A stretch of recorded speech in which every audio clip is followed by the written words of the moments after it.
So I'll just show you the next process. So important you pay attention here. I promise it's going to be quick, and I'll just leave it up here so you'll be able to jot it down when you're ready. So it's actually a process we've done before, okay, but we haven't done it with tan. All right. So we need to find sine and cos. I should have theta here just to be proper about it. Now, one of the processes we learned is we can just draw a right angled triangle, any right angled triangle, and if we just put in the theta and the right angle, and we can now label this triangle is our hypotenuse, our adjacent side, our opposite side. Now, tan is O on top of A, all right? So tan theta is O on top of A, which here corresponds with minus root 5 on top of what? 1, okay? Whenever we have anything just by itself, we always put it on top of 1. So we can write it as a fraction.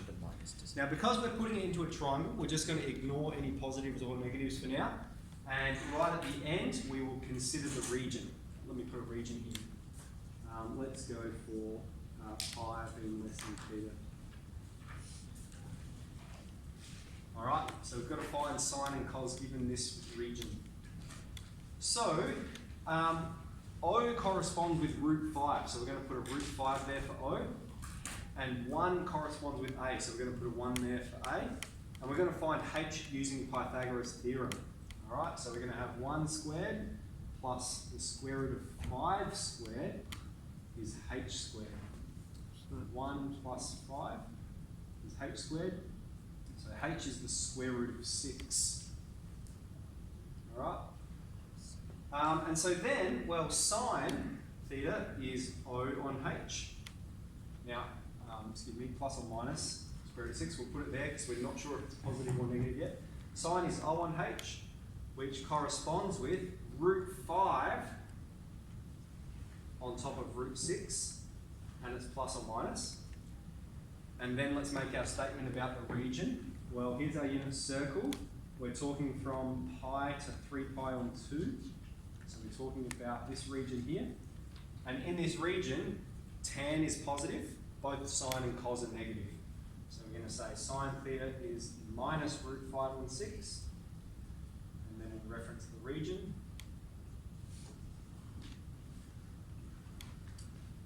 So we found sine. Now let's make a statement about cos. Cos is A on H. A corresponds with 1.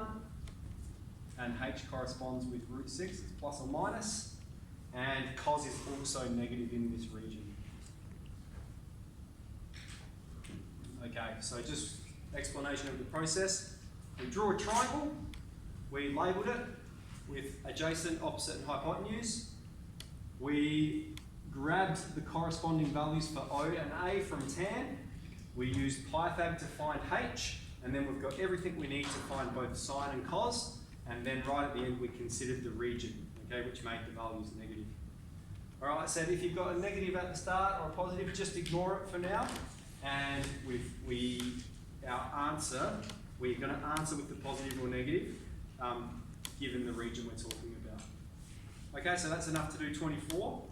Now I'm thinking, just looking at the time, once you've done 24, I'll give you the first part of the practice test.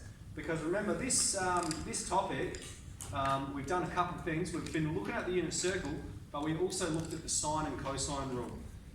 Okay, so I've just got a couple of questions, like a worksheet of questions, to revise some of that for you, to start thinking about that stuff as well. All right, so we're going to finish 25 if you haven't done yet. Start 24, and then you can have this worksheet. Cool.